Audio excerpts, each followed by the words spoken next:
2026 সাল বিশ্ব রাজনীতির দাবার বোর্ড এখন আগের চেয়েও বেশি উত্তপ্ত। একদিকে আধুনিক বিশ্বের সবথেকে প্রতাপশালী নেতা ডোনাল্ড ট্রাম্প, আর অন্যদিকে উদীয়মান সূর্য শি জিনপিং। কিন্তু এই দুই পরাশক্তির আলোচনার কেন্দ্রবিন্দুতে আজ কে? উত্তর একটাই, ইরান। যাকে ধ্বংস করার হুমকি দেওয়া হচ্ছে বারবার, যাকে একঘরে করার চেষ্টা চলছে দশকের পর দশক, সেই ইরানই আজ বিশ্ব অর্থনীতির নারীর স্পন্দন নিয়ন্ত্রণ করছে। ওয়াশিংটন থেকে বেইজিং, সবার আলোচনার টেবিলে আজ তেহরানের নাম।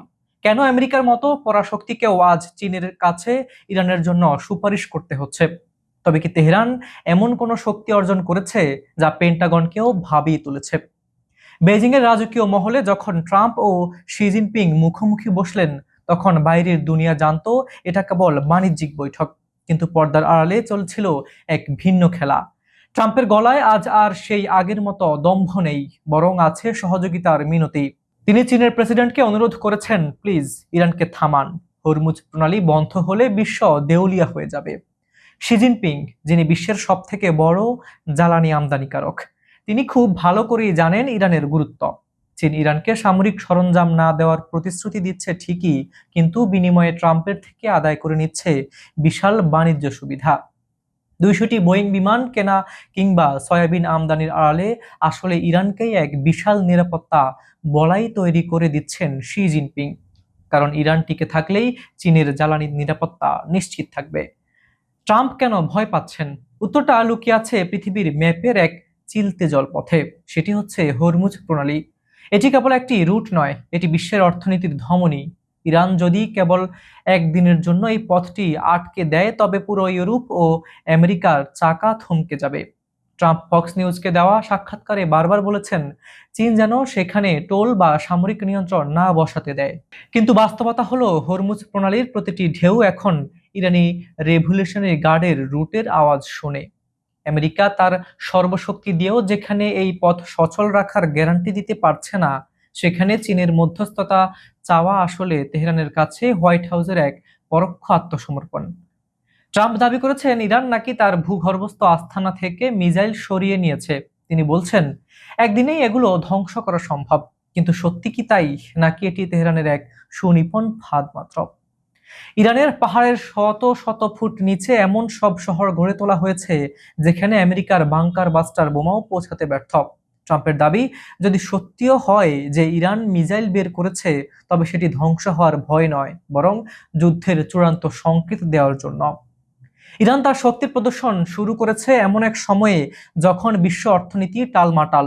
ট্রাম্পের ভাষায় ইরান এখন যৌক্তিক এবং বিচক্ষণ। কেন? কারণ ইরান তাদের এমন এক জায়গায় নিয়ে গেছে যেখানে আলোচনার টেবিল ছাড়া আর কোনো পথ খোলা নেই। পারমাণবিক অস্ত্র, যে শব্দটা শুনলে হোয়াইট হাউসের ঘুম হারাম হয়ে যায়। ট্রাম্প বলছেন, ইরানকে পরমাণু অস্ত্র অর্জন করতে দেওয়া হবে না। কিন্তু মজার ব্যাপার হলো, খোদ ট্রাম্পই এখন ইউরেনিয়াম সমৃদ্ধকরণকে খুব বেশি জরুরি বিষয় নয় বলে উড়িয়ে দেওয়ার চেষ্টা করছেন।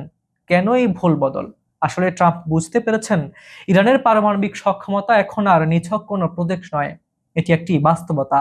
জনমত শান্ত রাখতে তিনি একে ফেক নিউজ বা সংবাদ মাধ্যমের বাড়াবাড়ি বলেছেন, কিন্তু পর্দার আড়ালে তেহরানের সাথে একটি চুক্তির জন্য মরিয়া হয়ে উঠেছেন তিনি। ইরান তার ইউরেনিয়ামের স্পট পাইলকে এখন দর কষাকষির প্রধান অস্ত্র হিসেবে ব্যবহার করছে, যা পরাশক্তিদের হাঁটু গেড়ে বসতে বাধ্য করেছে। বেইজিং এর বৈঠকে ইরান নিয়ে আলোচনার আড়ালে ছিল আরো বড় এক বিপদ, সেটি হচ্ছে তাইওয়ান। শি জিনপিং ট্রাম্পকে সাফ জানিয়ে দিয়েছেন, তাইওয়ান নিয়ে নাড়াচাড়া করলে সরাসরি যুদ্ধ শুরু হবে। আর ঠিক এই জায়গাতেই ইরানকে হিরোর মতো ব্যবহার করছে চীন। যুক্তরাষ্ট্র যদি তাইওয়ানে নাক গলায়, তবে চীন ইরানকে ব্যবহার করে মধ্যপ্রাচ্যে আগুন জ্বালিয়ে দেবে। ইরান এখানে কেবল একটি দেশ নয়, বরং চীনের হাতে থাকা সেই মাস্টার কি, যা দিয়ে তারা আমেরিকাকে চেকমেট দিচ্ছে। ট্রাম্প একদিকে ইরানকে ধ্বংসের হুমকি দিচ্ছেন, আর অন্যদিকে চীনের মাধ্যমে তাদের কাছে শান্তির প্রস্তাব পাঠাচ্ছেন। এই দ্বিচারিতাই বলে দেয় ইরান এখন কতটা অজেয়। ইরানকে ধ্বংস করা হবে। ট্রাম্পের এই কঠোর উক্তি কি আসলে তার দুর্বলতা ঢাকার চেষ্টা? ইতিহাস সাক্ষী, যারা ইরানকে ধ্বংস করতে চেয়েছে তারাই কালের গর্ভে হারিয়ে গেছে। ট্রাম্প এখন বলছেন ইরানের নেতারা অনেক বেশি স্মার্ট। এই প্রশংসা আসলে ভয়ের নামান্তর মাত্র। ইরান কোনো রক্তক্ষয়ী যুদ্ধের পথে না গিয়েও যেভাবে মার্কিন প্রশাসনকে অস্থির করে তুলেছে, তা সামরিক ইতিহাসে একদমই বিরল। তারা সরাসরি যুদ্ধে না জড়িয়েও চীনকে নিজের ঢাল হিসেবে ব্যবহার করছে এবং আমেরিকার অর্থনীতিতে ধস নামানোর সক্ষমতা অর্জন করছে। ট্রাম্পের সামনে এখন দুটি পথ, হয় ইরানের শর্ত মেনে একটি সম্মানজনক চুক্তিতে আসা, অথবা মধ্যপ্রাচ্যের অগ্নিকুণ্ডে নিজের সিংহাসন হারানো। বিশ্ব রাজনীতির দাবার বোর্ডে এখন সব থেকে বড় আতঙ্কের নাম ইরান। একদিকে ট্রাম্পের ধ্বংসের হুমকি, আর অন্যদিকে বেইজিং এর রাজকীয় মহলে শি জিনপিং এর সাথে রুদ্ধদ্বার বৈঠক। ট্রাম্প দাবি করছেন ইরান ধ্বংস হবে, কিন্তু পর্দার আড়ালে কি তিনি সমঝোতার জন্য চীনের কাছে মিনতি করেছেন? হরমুজ প্রণালীর নিয়ন্ত্রণ আর পাহাড়ের নিচে রহস্যময় মিসাইল সিটি, তেহরানের এই দুই চালে কুপকাত হোয়াইট হাউস। ট্রাম্প এখন বলছেন ইরানের নেতারা অনেক বিচক্ষণ। এই প্রশংসা কি তবে চরম ভয়ের নামান্তর? পরাশক্তিদের চোখ রাঙানি উপেক্ষা করে মধ্যপ্রাচ্যের আসল হিরো এখন ইরান। ট্রাম্প কি পারবেন এই পারস্য সিংহকে দামাতে, নাকি নিজেই সিংহাসন হারাবেন? সময় ফুরিয়ে আসছে ট্রাম্পের। একদিকে হোয়াইট হাউসের ইগো, আর অন্যদিকে ইরানের ইস্পাত কঠিন বাস্তবতা।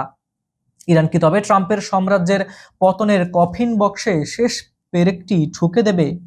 ইতিহাসের পাতায় আজ এক নতুন অধ্যায় লেখা হচ্ছে, যেখানে সুপার পাওয়ারদের তকমাটা স্রেফ একটি কাগজে বাঘে পরিণত হয়েছে। ট্রাম্পের সামনে এখন হয় তেহরানের শর্ত মেনে নিয়ে মাথা নত করে চুক্তিতে সই করা, আর না হয় মধ্যপ্রাচ্যের সেই অগ্নিকুণ্ডে নিজের অর্থনৈতিক ক্যারিয়ার আর মার্কিন অর্থনীতিকে চিরতরে ভস্মীভূত করা। ইরান আজ প্রমাণ করে দিয়েছে, যাদের উপর নিষেধাজ্ঞা দিয়ে দমিয়ে রাখতে চেয়েছিলেন তারাই আজ বিশ্বের ভাগ্য বিধাতা। এখন দেখার বিষয়, হোয়াইট হাউসের দম্ভ কি শেষ পর্যন্ত পারস্যের এই বীরদের কাছে আত্মসমর্পণ করে, নাকি আসল চেহারাটা লুকিয়ে থাকে।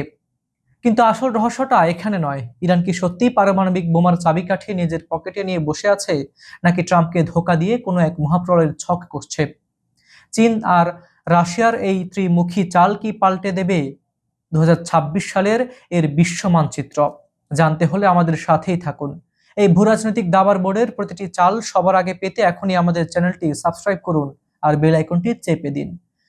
বিজ্ঞাপন এবং প্রমোশনের জন্য ডেসক্রিপশনে দেওয়া নাম্বারে যোগাযোগ করতে পারেন, আর কমেন্ট বক্সে লিখে জানান আপনার মূল্যবান মতামত। আপনি কি মনে হয়, ইরান কি শেষ পর্যন্ত ট্রাম্পের হাঁটু গেড়ে বসতে বাধ্য করবে, নাকি বিশ্ব আলোচনার এই চালটাই পাল্টে যাবে? সুপ্রিয় দর্শক, বিশ্ব আলোচনার নিউজের অনুষ্ঠানটি আপনারা পৃথিবীর কোন প্রান্ত থেকে দেখছেন কমেন্টে জানান। Bangladesh, Bharat, Pakistan, America, Europe, Ukraine, Brazil, Argentina, Africa, Saudi Arab, Kuwait, Dubai, মধ্যপ্রাচ্য, যেখান থেকেই দেখুন না কেন আমরা আপনার মতামত শুনতে চাই। আজ এ পর্যন্তই। আমি হাবিবুর রহমান নিশান এখানে বিদায় নিচ্ছি। দেখা হচ্ছে পরবর্তী কোনো এক্সপোজ ভিডিওতে। ততক্ষণ পর্যন্ত ভালো থাকুন এবং চোখ রাখুন সত্যের সন্ধানে। আল্লাহ হাফিজ।